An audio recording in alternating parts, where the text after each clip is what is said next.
BJP के पूर्व विधायक सुरेश राठौर ने न्यूज वन इंडिया से खास बातचीत करते हुए कहा कि इस बार के लोकसभा चुनाव में कम वोट पड़े हैं। इसके साथ ही बीजेपी के आरक्षण खत्म करने का विपक्ष के द्वारा खूब प्रचार किया गया, जिससे यूपी में बीजेपी को कम सीटें मिली हैं। इसके अलावा और क्या कुछ कहा उन्होंने, आइए सुनते हैं। भारतीय जनता पार्टी यानी कि एनडीए के साथ तीसरी बार सरकार बनाने जा रही है। हमारे साथ बातचीत करने के लिए रविदासाचार्य और पूर्व बीजेपी विधायक सुरेश राठौर जी हैं। तीसरा टर्म है ये सर, और कहीं ना कहीं एनडीए को बहुमत मिला है। किस तरीके से इस जीत को आप देखते हैं? देखिए, ये तीसरी बार भारतीय जनता पार्टी की सरकार बनी है। मैं समझता हूँ 70 सालों के इतिहासों में जवाहरलाल नेहरू के बाद में तीसरी बार भारतीय जनता पार्टी की सरकार बनी है। तो इसके लिए पूरे देशवासियों को बधाई है। ये अलग बात है कि एनडीए में हम सब लोग कुछ लोगों के साथ मिलकर सरकार बना रहे हैं, थोड़े से बहुत से कम रह गए, लेकिन राजनीति में ये सब चलता रहता है। इस बार सीटें काफी कम आई, खासतौर पे बीजेपी की अगर हम बात करें तो आप इसके पीछे क्या कारण मानते हैं कि क्या वजह हो सकती है कि इतनी सीटें कम आई? देखिए, सबसे बड़ा कारण तो मैं समझता हूँ कुछ लोगों का वोटिंग परसेंटेज बहुत कम रहा। अपना जो हिंदू मतदाता था, अगर पूरी तरह से मतदान करता तो निश्चित रूप से कुछ और रिजल्ट्स होता। कुछ भ्रामक प्रचार के कारण अनुसूचित जाति के आरक्षण को समाप्त करने का जो विपक्ष का तरीका पेश करने का था, वो भारतीय जनता पार्टी को बदनाम करने का जो षड्यंत्र था, उसके कारण से हमारा अनुसूचित जाति और ओबीसी जाति का मतदाता है वो भ्रमित हो गया। उसके कारण भी हमें बहुत भारी नुकसान हुआ। इस कारण से हम कई जगह इन सीटों को लूज किए हैं। तो इस पर अध्ययन करेगी पार्टी।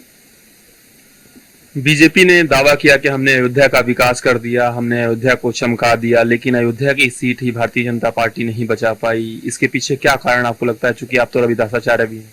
देखिए, मैंने कहा आरक्षण के बारे में कुछ वहां के प्रत्याशी के द्वारा से भी मुख से कुछ निकलना, ये जनता को नहीं भाया। और ये भी वास्तविकता स्वीकार करनी चाहिए कि 16-17% तो केवल रविदासी समाज है और अनुसूचित जाति और ओबीसी को कुल मिला के 50% से ऊपर बैठता। उसके द्वारा अगर इस तरह का बयान कहीं दिया गया तो उसकी भरपाई हम नहीं कर पाए। इसलिए अयोध्या के अंदर हमने भव्य श्री राम जी का मंदिर बनाया। 550 सालों के इतिहास में ये बहुत बड़ी उपलब्धि हमारी है। आज कोई कुछ कहे, लेकिन मैं इसको स्वीकार नहीं करता। जो दुनिया के अंदर एक मिसाल बना माननीय मोदी जी के द्वारा, उस मंदिर का निर्माण भारतीय जनता पार्टी के कार्यकाल में हुआ, मोदी सरकार के कार्यकाल में हुआ और राम भक्तों के द्वारा हुआ। आज हम ये कह सकते हैं कि भव्य रविदास श्री राम जी का मंदिर बना और मोदी जी ने बहुत अमूलचूक परिवर्तन किए हैं। सागर के अंदर 100 करोड़ की लागत से रविदास मंदिर बनाया। काशी के अंदर उन्होंने भगवान श्री रविदास जी की कॉरिडोर योजना को सफल किया। इस तरह के काम उन्होंने किए हैं, उसकी सराहना की जानी चाहिए।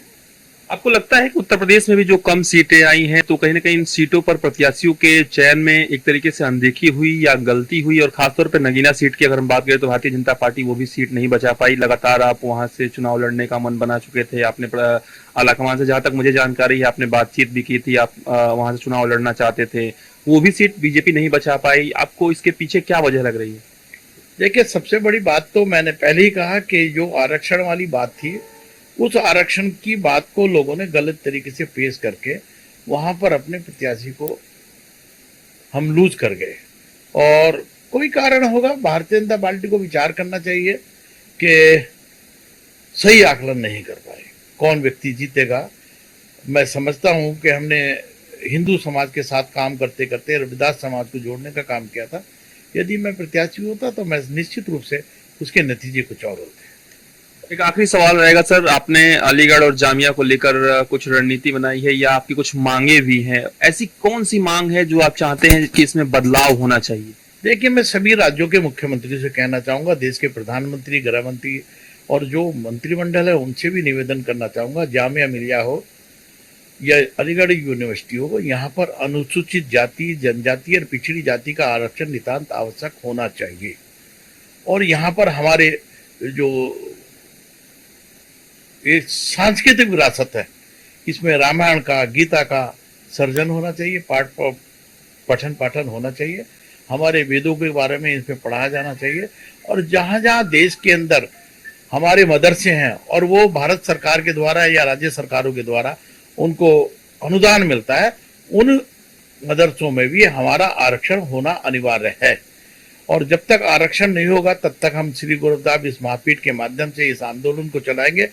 जामिया मिलिया अलीगढ़ यूनिवर्सिटी के अंदर निश्चित रूप से मैं माननीय प्रधानमंत्री से भी निवेदन करूंगा, माननीय गृह मंत्री से भी निवेदन करूंगा और सभी राज्य सरकारों के माननीय मुख्यमंत्रियों से और जो नेता हैं उनसे भी आग्रह करूंगा, चाहे वो राहुल गांधी हो, चाहे वो सोनिया गांधी हो और चाहे वो मुलायम सिंह जी के बेटे अखिलेश यादव जी हो या केजरीवाल जी हो, जहां जहां इस तरह के विश्वविद्यालय हैं, अगर वो सच्चे देशभक्त हैं, भारत माता की बात करते हैं, तो निश्चित रूप से अनुसूचित जाति, अनुसूचित जनजाति और पिछड़ी जाति का इन मुस्लिम विश्वविद्यालयों के अंदर आरक्षण नितांत आवश्यक है। इसके लिए हम किसी भी हद तक जाएंगे, आंदोलन करेंगे और निश्चित रूप से भारत की संस्कृति को जब भारत सरकार के द्वारा अनुदान दिया जाता है, यहाँ पर पठन पाठन में सारे लाभ दिए जाते हैं, अरबों रुपए का इनको अनुदान दिया जाता है, मदरसों में अरबों रुपए का अनुदान दिया जाता है, तो वहां पर भी हमारी गीता और रामायण का पठन पाठन होना चाहिए।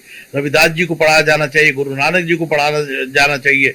वहां पर हमारी ज्योतिबाई फूले को हमारी वहां पर शिक्षा में सम्मिलित किया जाना चाहिए। मदरसे हमारे भारत के अंदर हैं, उनको अनुदान भारत सरकार देती है। जब तक हमारे पठन पाठन में गुरु नानक जी नहीं होंगे, रविदास जी नहीं होंगे, कबीरदास जी नहीं होंगे, सूरदास जी नहीं होंगे, तब तक उनको क्या ज्ञान होगा भारत की संस्कृति का।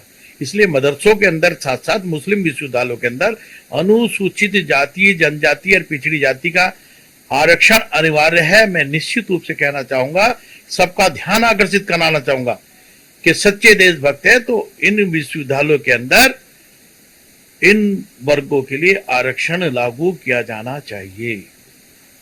धन्यवाद। हमारे साथ बातचीत कर रहे थे पूर्व बीजेपी विधायक और रविदासाचार्य सुरेश राठौर जी। वीडियो संकेत के साथ मैं पीयूष तिवारी, नई दिल्ली।